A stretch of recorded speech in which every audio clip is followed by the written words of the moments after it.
que está tudo seguindo com essas especificidades as quais nós estamos passando aí nos últimos tempos, né? Mas está tudo seguindo, tudo tranquilo. Esperando os mais velhos serem vacinados, meu pai já foi, agora falta só minha mãe. E aí as coisas vão andando, né? Graças a Deus, hein, professor? É isso aí, muito bom. E espero que dentro em breve também cheguem para, acredito que já tenha chegado para os avós de vocês, cheguem para os pais também, né? E aí Amém, amém, amém. a gente já fica um pouco mais tranquilo, né, Jordana? Mas vai dar certo. Vamos superar isso aí, né? Meninos, então, na última aula eu falei sobre atividades econômicas complementares, falamos sobre o tabaco, falamos sobre a mandioca, falamos sobre a pecuária, sobre a droga do sertão. E esse capítulo é interessante à medida que ele é um capítulo que mostra para nós que, para além, né, da cana-de-açúcar, havia outras atividades econômicas no Brasil não tão rentáveis quanto a cana, é certo, no século XVI, mas haviam outras atividades econômicas, né? Porque durante muito tempo, inclusive eu fiz parte dessa geração, a gente aprendia em sala de aula algumas coisas assim muito curiosas, sabe? Por exemplo, que na época do período colonial, na cana-de-açúcar, era só senhor de engenho e escravos, e não era só assim. O Norberto, que vai analisar com vocês de maneira mais detida essa composição da sociedade colonial, né? Você vai perceber que o Norbertão vai explicar para vocês que havia outros trabalhadores que não tão somente senhores de engenho e nem escravos, né? E outra coisa também que é muito patente da minha época, ela dá a impressão, pelo menos assim para nós, né, alunos, que o Brasil era só cana-de-açúcar, né? E também não era, né? Havia roças de subsistência, até porque as pessoas tinham que comer, concorda? Inclusive, eu falei para vocês que, diante do custo da produção de gêneros alimentícios, muitos senhores de engenho do Nordeste, eles concediam para o escravo uma brecha camponesa, né? O que é a brecha camponesa? É o direito que tinha o escravo, não direito, mas vai ser a prerrogativa que vai ter o escravo de poder plantar um determinado roçado para produzir os seus próprios alimentos, entendeu? Então, quer dizer, olha, até isso havia, né? E havia outras atividades econômicas, as quais eu as comentei com vocês na aula passada. E aí está aqui aberto para aquele que aqui quiser fazer alguma observação acerca da aula passada, alguma dúvida, alguma colocação. Houve uma pergunta aqui para mim. Você poderia me explicar o que é poder régio? Muito simples, Amanda. Poder régio, meu bem, é poder real. Então, tudo aquilo que é régio é poder real. O que é um regicídio? Regicídio é assassinato de rei. Entendeu? Sídio, assassinato, rege, rei. Então, poder régio é poder real. Entendeu? Então, quando você coloca assim, o poder régio determinou o monopólio. Mas é muito bom você perguntar, Amanda. Tem que perguntar mesmo, porque essas palavras vão dando chave de compreensão. E quando não der tempo de você me perguntar aqui, né, pelo curso da minha fala, dá um Google. Escreve aí no Google, poder régio, vai sair. Poder régio é poder real, entendeu? Mas pergunta aqui, mas também, claro, mas eu não estando ou não tendo condição, dá um Google que o Google vai resolvendo. Tá bom, meu bem? Beleza? Então é isso. Alguma dúvida acerca da aula passada? Podemos avançar para o outro módulo? O material de vocês chama com o nome de módulo, né? Chama com o nome de módulo. Que é as invasões estrangeiras. Gabriela, sabe o que acontece? Poder eu posso. Só que o nosso tempo é tão exíguo, acredite. O nosso conteúdo ele é tanta coisa que tem que ser dita em tão pouco tempo. Se eu me destinar a fazer isso e abrir essa prerrogativa aqui, Gabriela, eu estou abrindo uma prerrogativa perigosa. Por quê? Porque se eu abro essa prerrogativa para você, eu vou ter que abrir para outros, né? E uma vez abrindo para outros, e se eu me ater a resolver exercícios, meu conteúdo não fecha. Infelizmente, o conteúdo de história é demasiadamente grande e nós não podemos nos dar a oportunidade de resolver exercícios. Então, aí vocês têm que ir perguntando, assim, sabe, no exercício, fazer a pergunta aqui, para a gente não ficar retido nele. Eu peço desculpa, tá? Alguma dúvida acerca do conteúdo passado? Podemos ir para o outro conteúdo? Então, vamos embora? Vamos andar? Pode seguir, professor. Então, vamos nessa. Galera, como é que é o nome do tratado que dividiu as aves a serem exploradas na América? Tratado de Tordesilhas, não é verdade? Isso. Esse tratado, ele vai ser efetivado, realizado entre Portugal e Espanha. Agora, gente, presta atenção. Não significa dizer que os outros países aceitassem esses tratados, entendeu? E não vai aceitar mesmo. Tanto que se você pega a América como um todo, você vai perceber que você vai ter uma América que é portuguesa, sem sombra de dúvida, mas você vai ter uma América hispânica, a outra parte do Tratado de Tordesilhas, mas você também vai ter uma América, olha que massa, francesa, uma América holandesa e uma América inglesa. Isso é para mostrar como é que outros países não admitiram o Tratado de Tordesilhas, entendeu? E no século XVI, o que vocês têm que entender? O país que mais se contrapôs ao Tratado de Tordesilhas foi um país que saiu retardado no processo de expansão marítima comercial, porque ele estava envolvido na Guerra dos 100 Anos, e ele queria participar da exploração da América. E esse país, uma vez terminada a Guerra dos 100 Anos, ele vai ter, portanto, a ambição de também poder explorar a América. Eu estou me referindo, no século XVI, à França. Todo mundo que está aqui, quero crer, sabe que aquele país que mais tempo esteve aqui no Brasil, não sendo, portanto, de origem portuguesa, foi a Holanda. A Holanda ficou 24 anos no Nordeste, de 1630 a 1654, no século XVII. Certo ou não? Mas a França, no século XVI, vai ser aquele país que, sem sombra de dúvida, vai ter uma política pública de desrespeito ao Tratado de Tordesilhas, porque eles não aceitam a divisão da América entre dois países. O rei da França, Francisco I, ele chega a dizer que ele não viu nada escrito no Testamento de Adão que o mundo estava dividido entre dois países. O que ele estava dizendo, portanto? Eu não vi nada escrito na Bíblia que o mundo estava dividido entre Portugal e Espanha. E, portanto, se não é legítimo que Portugal e Espanha dividam o mundo, então é legítimo que eu, rei da França, tenha também uma política para ocupar territórios que até então são territórios dados aos europeus, porque o índio é desconsiderado, né? Então, a partir da lógica daquilo que tem mais poder, daquilo que tem mais força, né? O processo de dominação vai acontecer. Beleza, meninos? Ok? Então, no século XVI, o país, que sem sombra de dúvida, vai querer lançar uma política para empreender uma dominação na América, não respeitando o Tratado de Tordesilhas e ferindo, portanto, o uso português da América, vai ser a França. Aí, no século XVII, não tem que ver, vai ser a Holanda, e aí eu vou te dizer o porquê da Holanda invadir.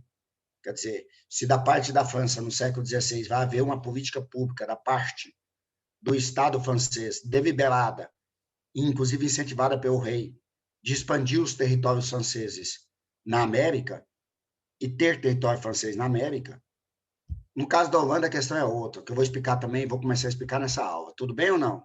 Tá bom? Então, primeiro vamos ficar atento aqui às invasões francesas, tá certo? Então, coloca aí o capítulo de vocês, escrevam aí, por favor. Eu vou usar, inclusive, o mesmo título do módulo, ó. Invasões estrangeiras. Coloca aí, é o título, tá?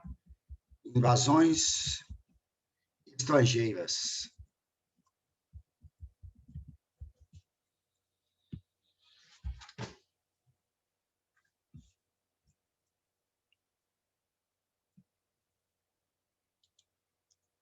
Esse é o título, tá?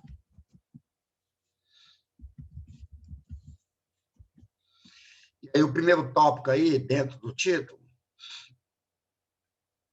coloca um.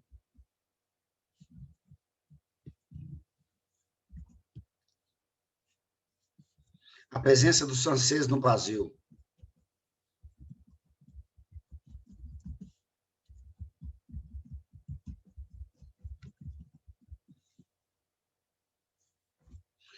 Ei, galera, eu quero dizer que a França esteve no Brasil em duas oportunidades. Uma primeira, no Rio de Janeiro. Eles fundaram uma França chamada França Antártica.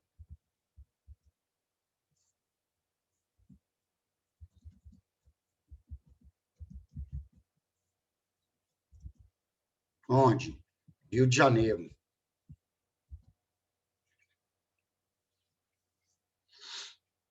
Tá todo mundo aí? Tá pegando um roteirozinho aí? Sim, professor. Maravilha. Então, deixa eu colocar uma coisa a vocês. Lembra no período pré-colonial? No período pré-colonial, havia o comércio de pau-brasil, não havia? No período pré-colonial. Inclusive, os portugueses se relacionavam com os índios, fazendo uma troca natural de produtos portugueses de baixo valor, que criaria as bugigangas, por produtos brasileiros, sem sombra de dúvida, dentre os quais o de maior valor é o pau-brasil, porque dele se extrair uma tinta de cor vermelha, certo ou não? Beleza? E eu quero te dizer que no período colonial, pré-colonial, quer dizer, os franceses também estavam comercializando o pau-brasil com os índios. Então, os franceses também participavam do comércio. Havia regiões no Brasil, por exemplo, que conheciam muito mais os franceses do que os portugueses, porque a costa brasileira, sem sombra de dúvida, era muito grande e era difícil para o rei de Portugal fiscalizar toda a costa. Daí o rei de Portugal, inclusive, lançou uma série de expedições para fiscalizar a costa e tentar destruir núcleos de instalação francesa. Essas expedições receberam o nome de expedições guarda-costas, entendeu? Então, você está dizendo para nós que já no período pré-colonial, quando os portugueses comercializavam pau-brasil com os índios, os franceses também comercializavam pau-brasil com os índios, também comercializavam. Entendeu? Então, ali já surge o interesse francês. E aí, esse interesse que primeiro é privado, de pessoas privadas, ele se torna um interesse público. E aí eles vão fundar uma colônia no Rio de Janeiro, em 1555, que eles vão apelidar com o nome de França Antártica. Essa colônia, ela tem como objetivo, sem sombra de dúvida, estender o poder francês à América, especificamente ao território que pertencia a Portugal, a partir da Baía de Guanabara, portanto, no Rio de Janeiro, entendeu? E a intenção também era criar um núcleo de colonização protestante na América. Por quê, professor? Porque a França estava envolvida em conflitos religiosos muito violentos. A França era um país de maioria católica, tudo bem. Só que lá para a França vão muitos protestantes de vertente calvinista. O calvinismo, ele surgiu na Suíça, depois o Carão vai te explicar. Só que o calvinismo, como religião, ele vai para vários países, até porque muitos burgueses vão adotar o calvinismo como uma religião de salvação, porque muitos burgueses, eles vão perceber que dentro do calvinismo, pelo fato do calvinismo não condenar a usura, não condenar o lucro, eles poderiam ter uma oportunidade de salvação. Então, como a burguesia é uma classe muito dinâmica, que ela esparramava muito pelo continente europeu, você vai perceber, portanto, que o calvinismo ele difunde pela Europa, sobretudo entre as comunidades vinculadas à burguesia, não só entre os burgueses, mas principalmente entre eles. E aí você vai perceber que onde o calvinismo vai, saindo da Suíça, ele pega uma denominação diferente. Então, por exemplo, como é que é o nome do calvinismo na Suíça? Calvinismo, surgiu lá, aí é João Calvino. Mas como é que é o nome do calvinismo na Inglaterra? Puritanismo. Então, onde é que você vê puritano, leia-se calvinistas? Como é que é o nome do calvinismo na Escócia? Presbiteriano. Então, onde é que você vê presbiteriano, leia-se calvinistas escoceses. E aí, como é que é o nome do calvinismo na França? Huguenotes. Vou até escrever o nome, não é para você gravar, não, é só para você se acostumar com o nome, tá bom? Então, Huguenotes aqui, ó, é o nome dos calvinistas franceses. E lá na França vai ter muita atrito entre calvinistas e católicos. E havia massacres dos dois lados. É lógico que os massacres mais violentos foram da parte da Igreja Católica, ou dos católicos, que eles eram mais numerosos. O maior de todos os massacres foi o massacre da noite de São Bartolomeu, em que milhares de protestantes são mortos, milhares de calvinistas são mortos. Então, quer dizer, o massacre da noite de São Bartolomeu é ainda depois da fundação da França Antártica. Antes, inclusive, o rei percebendo que as tensões estavam se intensificando, o rei tem a ideia de criar uma colônia huguenote na América. E aí, portanto, o almirante Coligny, que era huguenote, e era um homem, portanto, da nobreza francesa, mas era huguenote, ele, através do Duque de Vivignon, eles vão fundar a França Antártica no Rio de Janeiro, entendeu? Inclusive tendo boa relação ali com os tamoios. Se no primeiro momento estava com os tupinambás, depois vai passar a ser com os tamoios. Os tamoios, inclusive, vão formar uma união de tribos tamoias para apoiar os franceses. Essa união tem o nome de Confederação dos Tamoios, lideradas primeiro pelo Aimberê e depois pelo Cunhambembe. Pessoal, tem que saber o nome desses caras tudo, pode esquecer o nome, não precisa gravar o nome. Vai pegando o enredo, você tem que sacar o enredo, entendeu? Então, eles vão fundar uma colônia aqui no Brasil, a França Antártica, com a finalidade, inclusive, de ser uma colônia protestante, para deslocar a população protestante huguenote para cá, calvinista, e vão ter o apoio dos índios tamoios. Beleza? Aí o que faz Portugal? Claro que expulsa. E quem expulsa os franceses da França Antártica? Mendes Sá, que é o terceiro governador-geral que o Norberto vai comentar com vocês. E o Mendes Sá contou com apoio, com a ajuda do seu sobrinho, chamado Estácio de Sá.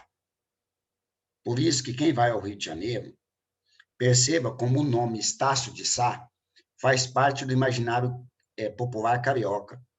Você anda no Rio de Janeiro, tem avenida com o nome Estácio de Sá, praça com o nome Estácio de Sá, faculdade, universidade com o nome Estácio de Sá, comunidade chamada Estácio de Sá. Agora me pergunta por quê? Porque o Estácio de Sá foi o cara que fundou a Vila de São Sebastião do Rio de Janeiro. E a Vila de São Sebastião do Rio de Janeiro foi fundada com qual objetivo? O objetivo de expulsar os franceses. Então, a Vila de São Sebastião do Rio de Janeiro é o quê, pessoal? É o Rio de Janeiro. Véio. Quem fundou o Rio de Janeiro foi o Estácio de Sá. Para quê? Para expulsar os franceses. Entendeu que interessante?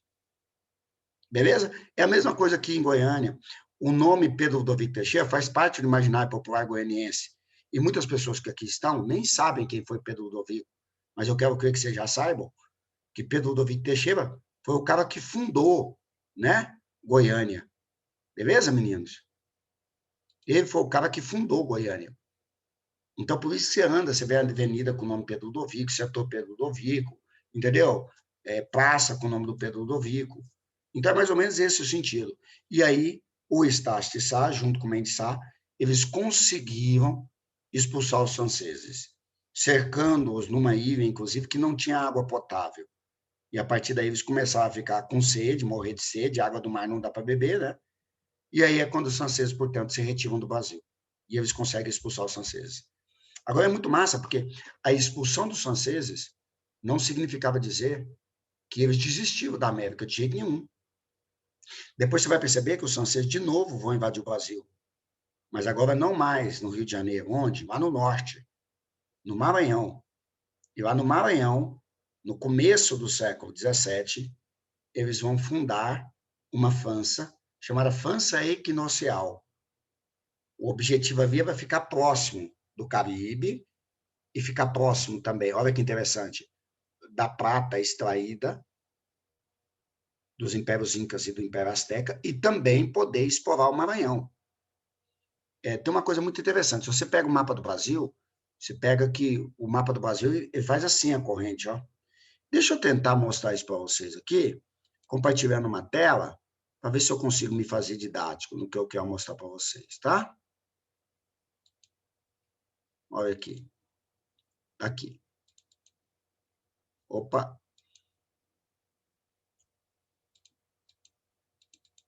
Ver se eu consigo ampliar aqui. Não tá. Ah, ampliei, tá vendo? Aqui. Galera, ó. Tá vendo aqui? Tá, ó o cursor, tá vendo? A corrente marítima faz assim, ó. Ó. Entendeu? Ela divide aqui, ó. Por isso que a corrente marítima, sendo nesse sentido, jogando para o Caribe, tá vendo? Você vai perceber que essa região aqui, ela tem a tendência de isolar mais, ó. Sobretudo aqui, ó.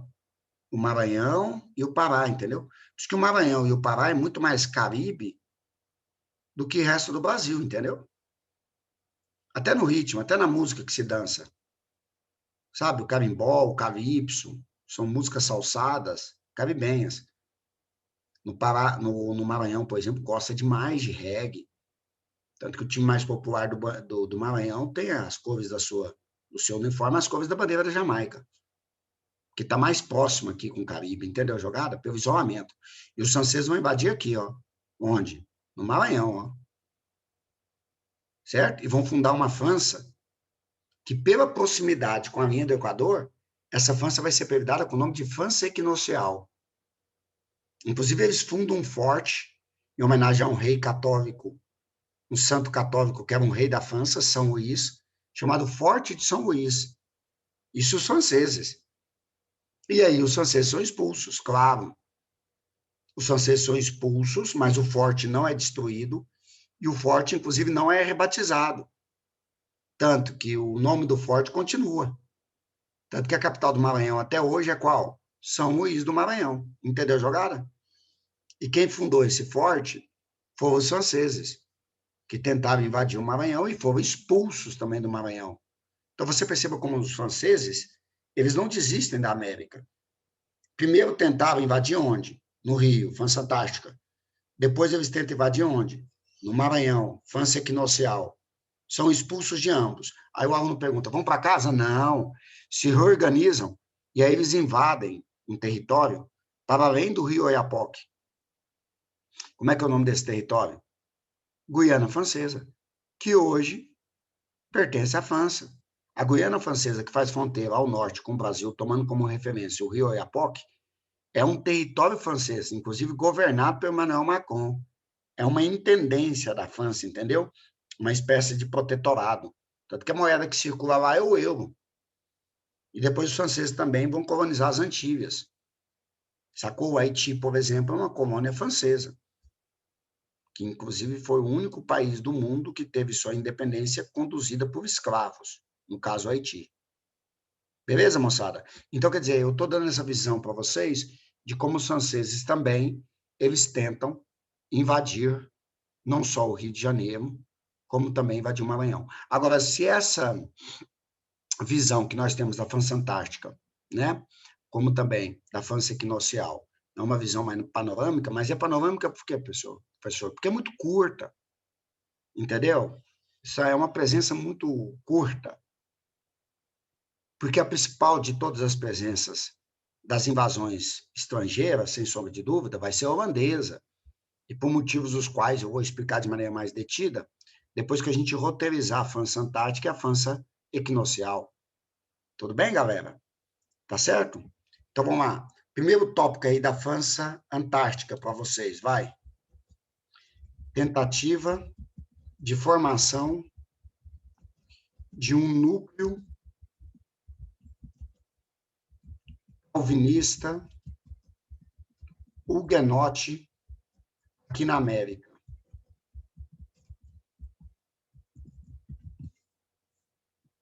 Aí, ó. Tentativa de formação de um núcleo calvinista huguenote aqui na América.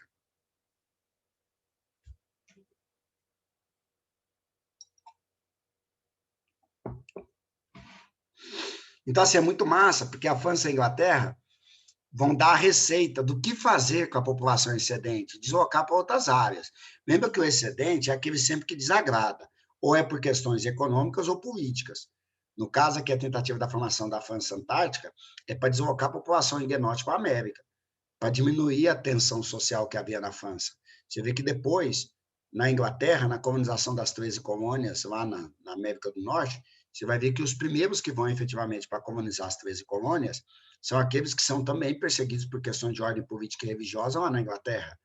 E depois, ao longo do século XIX, não tanto por questão mais religiosa, mas sobretudo por questão econômica, muitos imigrantes pobres vão sair da Europa em busca de oportunidade de vida na América.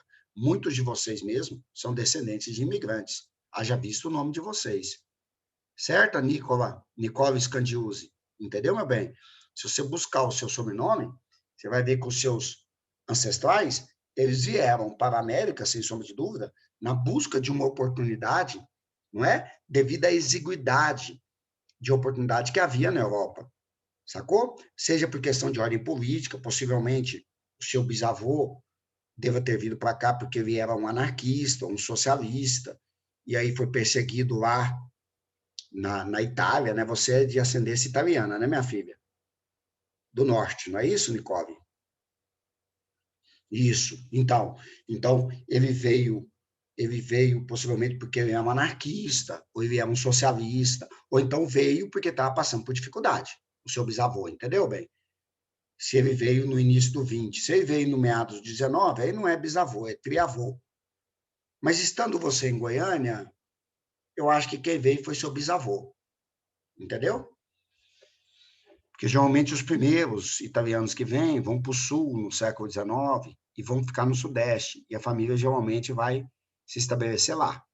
Entendeu, Nicole? Uma segunda geração que vai andar um pouquinho mais e vai vir para Goiás e tal, e para outras regiões. Sacou? Então, quer dizer, o tanto que isso é interessante, porque a França, de maneira, eu diria para vocês, meninos, inaugural, ela coloca essa questão de que a América, olha só, vai ser um ponto de refúgio ou um lugar de refúgio para aqueles que não conseguirem se estabelecer nos seus países de origem, seja por questão de ordem religiosa, política ou socioeconômica. Beleza? Lembra que o continente que mais recepcionou pessoas que não são originárias dele é a América. Não é verdade? É a América. O país que mais recepcionou imigrantes na história da humanidade chama-se Estados Unidos da América. Beleza?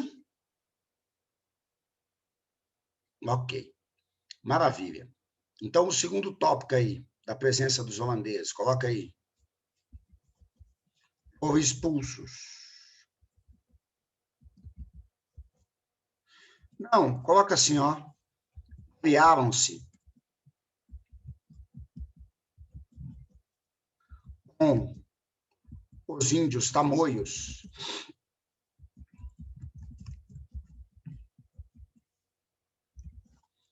Chegaram a formar a Confederação dos Tamoios.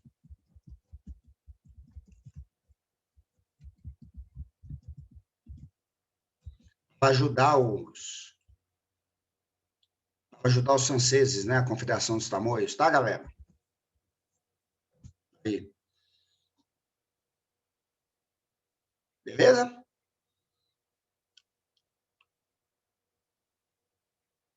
E aí, 1.2, eles também sim, o Tupinambá antes, entendeu, Pedro? Os Tupinambás, eles se aliavam no período pré-colonial, fazendo acordo com eles, entendeu, Pedro? Onde os Tupinambás ofereciam para o Brasil, e em troca disso recebiam quinquilharias, as bugigangas na forma de escambo, entendeu, filhão? Agora, quando eles fundam a colônia, aí eles já são aliados dos tamoios. Para mostrar como é que os índios, olha o tanto que é massa isso aí, velho. Essa questão caiu recentemente, Pedro. Acho que foi na FGV ou na FUVEST. Mostrar como é que os índios também, eles não apoiavam necessariamente os portugueses. Eles tinham toda uma política de apoiar aqueles que, na concepção deles, era mais interessante de se apoiar. Interessante ou não? E muitas vezes até contra outros grupos indígenas, né?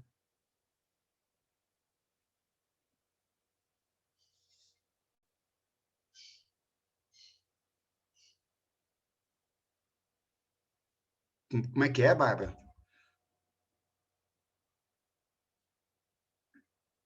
Não entendi. Para aí, por que quem se aliou?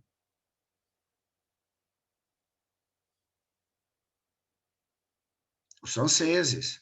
Os franceses buscavam a aliança dos tamoios para apoiá-los, entendeu? Contra os portugueses, bem. Sacou?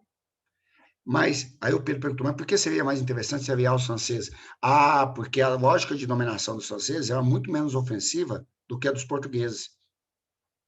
E porque muitas vezes os franceses se estabeleceram mais ao sul, mais ao sudeste, porque os portugueses ficaram muito restritos aonde, meu filho? Ao nordeste. Então, os franceses chegam, vão estabelecendo relações, e aí eles se tornam mais interessantes, entendeu, Pedro? Para os índios. É isso aí. Ok, galera? Então, beleza. Vamos lá agora. Coloca aí. 1.2. França equinocial.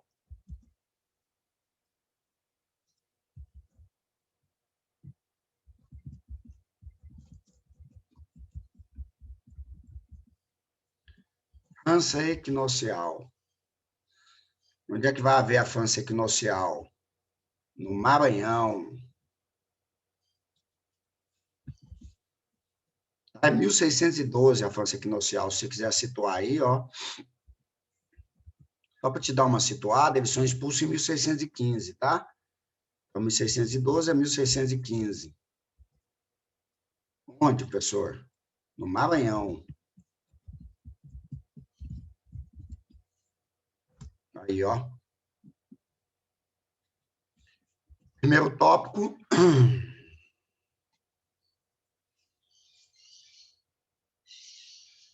Chegaram a fundar um forte.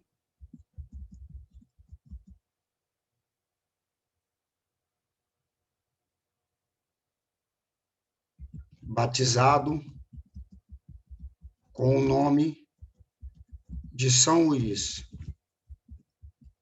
E aí é massa demais, porque o nome do forte fica, né? Quando eles são expulsos.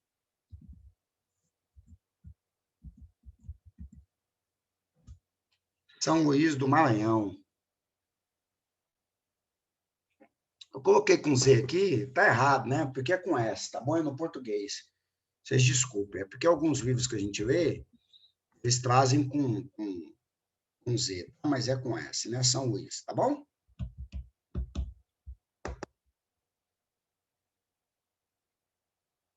Beleza, galera? Tudo bem?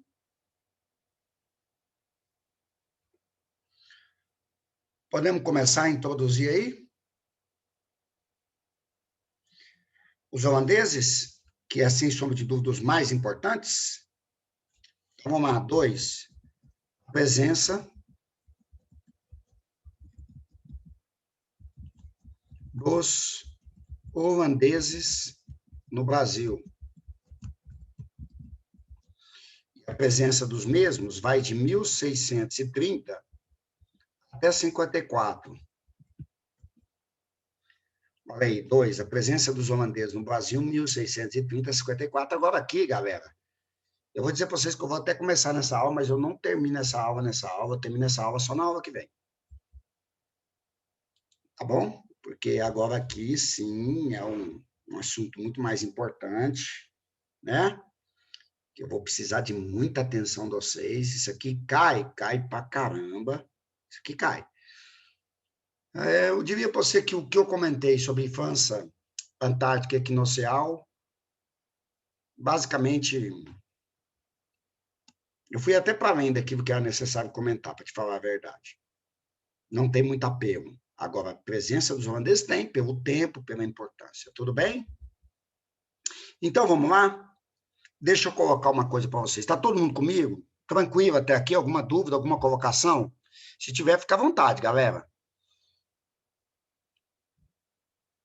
Tudo tranquilo? Beleza? Então, tá bom. Beleza, então. Então, olha só. Preste atenção comigo. Meninos, todos, sem exceção, olha aqui.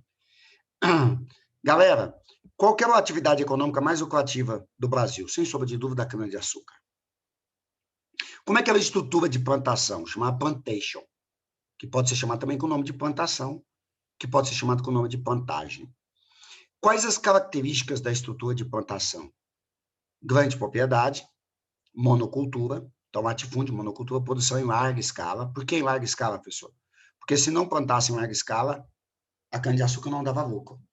Lembra que a cana-de-açúcar é um produto, é uma commodity de pequeno valor agregado. Portanto, para dar lucro, só dá lucro se for plantado em larga escala. Está claro o que eu estou falando? Plantado em pequena escala não dá lucro. Por isso que precisa de mão de obra barata. E a mão de obra barata que vai ser utilizada no modelo de plantagem, de plantação, de plantation aqui no Brasil, vai ser a mão de obra escrava africana predominantemente, por razões as quais o Norberto vai discuti-las com vocês. Tudo bem? Beleza. Então, assim, agora veja bem, a plantagem plantava a cana. Agora, o subproduto da cana, que é industrializado, é o açúcar. E ele era feito na propriedade da plantagem. Só que o nome da indústria que transformava a cana-de-açúcar em açúcar é o engenho. Professor, então quer dizer que o açúcar era industrializado? Sim. Como é que é o nome da indústria? Engenho. Professor, espera aí. Como assim? Tinha máquina? Não, não tinha máquina. Mas aprenda comigo, que eu vou te explicar. Para ser indústria, não precisa ter máquina. Para ser indústria, precisa transformar. Indústria não é máquina. Indústria é processo de transformação. Então, todo o processo de transformação de matéria-prima em produto a ser consumido é uma indústria. É mesmo, pessoal? É. Então, quer dizer que pode ter indústria com as mãos? Aí eu estou perguntando para vocês, pode ter indústria com as mãos ou não? Pode ou não? Pode. Ô, gente, deixa eu falar uma coisa para vocês. Não sei se o colégio autoriza. Autoriza vocês a abrirem a Câmara? O colégio autoriza? Cara, quem quiser Sim. abrir a Câmara, tiver na condição, à vontade, para abrir a Câmara, para conversar comigo, cara, para mim, a minha aula fica muito melhor, viu? Porque quando eu olho para vocês, vocês conversam comigo, ainda que não falem nada, aí, obrigado, Maria. Porque o fato de conversar comigo, assim, sabe, é fundamental para o professor. Sobretudo nesse tempo tão difícil, né? Certo, Maria? Porque muitas vezes você conversa comigo sem falar nada, concorda? Aí, acabou de conversar, tá vendo? E isso dá um toque. Muitas vezes o seu franzido de testa aí, Maria, mostra para mim que você não entendeu muito bem o que eu estou falando. O seu franzido de testa faz com que você diga para mim, sem falar nada, assim, ó, professor, continua falando mais. Aí eu percebo e continuo falando mais. Você entendeu a jogada? Por isso que essa questão de ter o contato com o aluno é tão importante, entendeu, Amanda? É tão importante para nós, professores. Faz parte do processo educacional, porque educação é muito transferência, é um processo de empatia, sabe? E que a gente precisa desse feedback. Por isso que essas aulas são sempre tão muito complicadas, assim, cansativas. Sobretudo para vocês, eu tenho certeza que é muito, mas para nós, professores, também. Tá bom? Então, quer ver? Vamos lá. Como é que é o nome da indústria, aí, Manuela? Como é que é o nome da indústria com as mãos sem divisão do trabalho? Chama indústria artesanal. Então, quer dizer que o cara produz com as mãos, não tem divisão do trabalho, porque o artesão ele faz tudo. Ele faz do começo até o final. E ele usa ferramentas primárias. O que é ferramentas primárias, professor? Alicate, tesoura, martelo, pinça. Então, quer dizer que tem uma indústria artesanal perfeitamente. E como é que é o nome da indústria? Com as mãos, que usa ferramentas primárias, martelo, tesoura, alicate, que tem divisão do trabalho. Como é que é o nome? Aí é a indústria manufatureira. Pela divisão do trabalho, professor, vai produzir em maior escala? Vai produzir em maior escala. Por isso que a indústria manufatureira, que também produz com as mãos, usando ferramentas primárias, porém tem divisão do trabalho, ela produz numa escala maior, ela é mais produtiva, ela aumenta a produção em relação ao artesanal. Tá clara a ideia? Aí, quando tem a Revolução Industrial, deixa de produzir com as mãos e passa a produzir com as máquinas. E aí você vai ter uma produção em larguíssima escala. E a partir da segunda fase da Revolução Industrial, nós vamos ter, de fato, o advento da tecnologia. O que é isso? É da ciência aplicada à técnica. Por isso que a segunda fase da Revolução Industrial, no século XIX, ela é tecnológica. Então, quer dizer, professor, que a Revolução Industrial não inaugura a indústria? Não inaugura a indústria. O que a Revolução Industrial faz? A Revolução Industrial, ela revoluciona a indústria. Ela faz com que a indústria passe por uma profunda transformação, à medida que, ao produzir com máquinas, vai produzir em muito maior escala e vai produzir a partir de um aparato que até então não existia, chamado tecnologia, que é a ciência, a logia, o logos, aplicado à técnica. Olha que massa. Então, por que você está falando tudo isso? Professor? Não, gente, é porque tinha uma indústria que transformava a cana-de-açúcar em açúcar aqui no Brasil. Como é que é o nome dessa indústria? Engenho. Então, quer dizer que a cana-de-açúcar é plantada? Plantada onde? Na plantation. Agora, e a transformação do açúcar, da cana-de-açúcar em açúcar, onde é que ela é feita? No engenho. Por isso que o dono da terra era um nobre, então ele tinha o título de quê? Senhor. E ele tinha, quando ele plantava cana-de-açúcar, ele tinha uma indústria de transformação da cana-de-açúcar em açúcar. Nome da indústria? Engenho. Agora, professor, a implantação do engenho é barato ou caro? Caro. Então, o capital que era utilizado para implantar um engenho, na maioria das vezes, era de qual país? Dos holandeses. Então, os holandeses investiam na construção do engenho. Entendeu? Muitas vezes o senhor de engenho, ele não tinha condições de construir um engenho, porque o capital que era aportado para a construção do engenho era grande. Então, muitas vezes, os holandeses eram que investiam na construção do engenho. É mesmo, é? Para quê? Uai, para ter a prevalência de poder comprar o açúcar produzido pelo senhor, refiná-lo e comercializá-lo. Ah, então, peraí, o que você está dizendo? Estou dizendo para vocês que no processo que envolvia o açúcar, você tinha 3 etapas, ó. Você tinha a produção, você tinha o refino, a comercialização. Os holandeses, olha aí, galera, os holandeses dominavam 2 etapas. Os holandeses dominavam o refino e a comercialização, ao passo que os senhores de engenho produziam. Então, havia uma parceria entre senhores de engenho e holandeses, entendeu a jogada ou não? Onde o português, o senhor de engenho, produzia e o holandês refinava e comercializava. Inclusive, o holandês preferia refinar mais próximo do centro de distribuição. Então, os holandeses, muitas vezes, compravam os montes de açúcar, entendeu? Aqui do senhor de engenho. Esses montes de açúcar, inclusive, tinham um nome. Sabe qual é o nome? Pães de açúcar. E aí eles deixavam para refinar mais próximo do centro que ia distribuir. O aluno pergunta por quê? Não, porque quando você refina, você aumenta a superfície de contato, você aumenta os pontos de oxigenação. Automaticamente, apodrece mais rápido. Então, o holandês levava para a Europa o açúcar em pães de açúcar. E mais perto de onde ia vender, ele refinava o açúcar para vender. Para que se tivesse que apodrecer, para que se tivesse que perecer o açúcar, perecesse na mão de quem comprasse. Até porque, naquela época, não tinha produtos químicos ainda para bloquear os pontos de oxidação, tal qual tem no nosso açúcar. Nosso açúcar é industrializado, do ponto de vista, inclusive, de colocar conservantes. Tanto que quando você compra um açúcar mascavo, nessas lojas de produtos naturais, ele apodrece muito mais rápido do que esse açúcar que a gente compra aqui, ó. A data de validade dele é muito menor. Tá claro o que eu estou falando ou não, galerinha? Então, tinha uma parceria. E você quer ver que massa, galera? É que o capital, nessa época, se concentrava, sobretudo, no comércio e não na indústria. Então, você está dizendo para nós o quê? O que eu estou falando para vocês é que o holandês, ao refinar e comercializar o açúcar produzido no Brasil, ele lucrava mais com o açúcar do Brasil do que o próprio senhor de engenho, porque o capital se concentrava mais no comércio. Por isso que essa fase do capitalismo é a fase do capitalismo comercial. Ah, entendi. E quando é que o capital vai passar a concentrar mais na indústria, professor? Olha que massa, galera. Quando você vai ter uma revolução industrial. E aí sim, lá na Inglaterra, o capital passa a concentrar mais no setor produtivo, mais na indústria, como é hoje. Está clara a ideia? Hoje o capital concentra mais na indústria do que no comércio. Não quer dizer que no comércio o capital não concentra. Claro que concentra. As Casas Bahia, o Novo Mundo, só para citar algumas, a Magazine Luiza, o que eles fazem? Comercializam. Pergunta, o capital está aí ou não está? Está concentrado. Só que o capital concentra mais na indústria hoje. E quando que aconteceu essa inversão, professor? Com a Revolução Industrial na Inglaterra.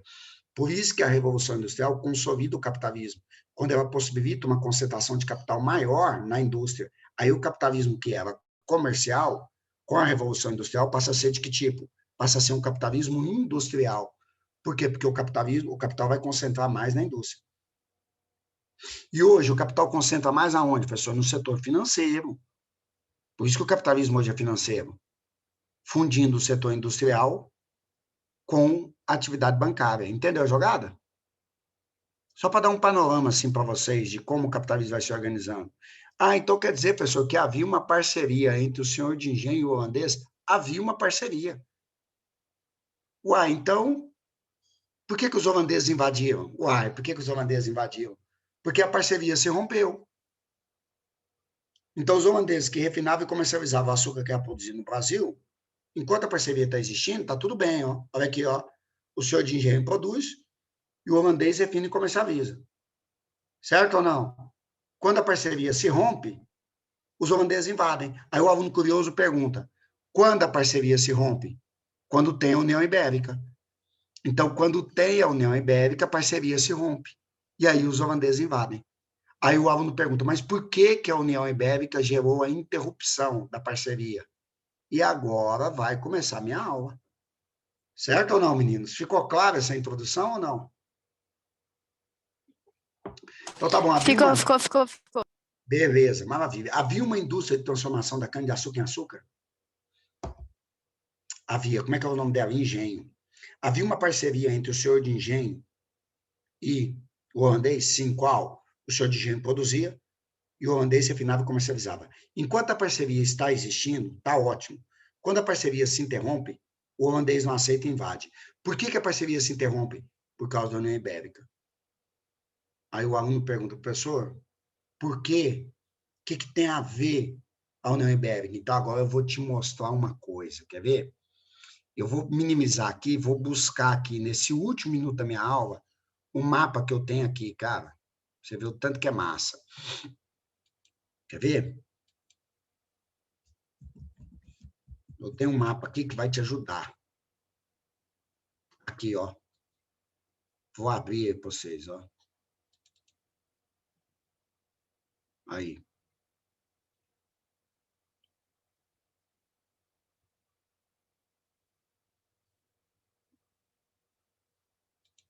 Aqui. Tá aberto. Vou minimizar aqui, vou ampliar para vocês. E vou terminar minha aula, que já acabou, tenho ciência disso, mas vou terminar a aula mostrando para vocês aqui, ó. Olha aqui, galera. Tá compartilhado? Meninas, eu não tô vendo o rostinho de vocês aqui. Tá compartilhado ou não? Me dá um toque, sim. Sim, tá jóia. Maria apareceu. Maria, tá vendo aqui a Península Ibérica? Isso aqui tudo era território do Sacro Império Romano Germano, em que o rei da Espanha, também rei de Portugal, era imperador do Sacro Império, tá vendo? Isso aqui tudo é França, ó. E a Holanda tá bem aqui, ó. Sabe o que aconteceu? A Holanda se tornou independente do Sacro Império. E aí, quando ela se torna independente do Sacro Império, ela se torna inimiga do rei da Espanha. Mas no momento oportuno, na aula que vem, eu vou introduzir, vou explicar isso para vocês e os holandeses vão invadir o Brasil. Fechou? Tudo bem, galera? Beleza, gente? Tudo bem? Então, boa semana para vocês, tá? Tchau, Maria. Tchau, Amanda. Tchau, Manuela. Grande abraço para vocês, para todo mundo aí.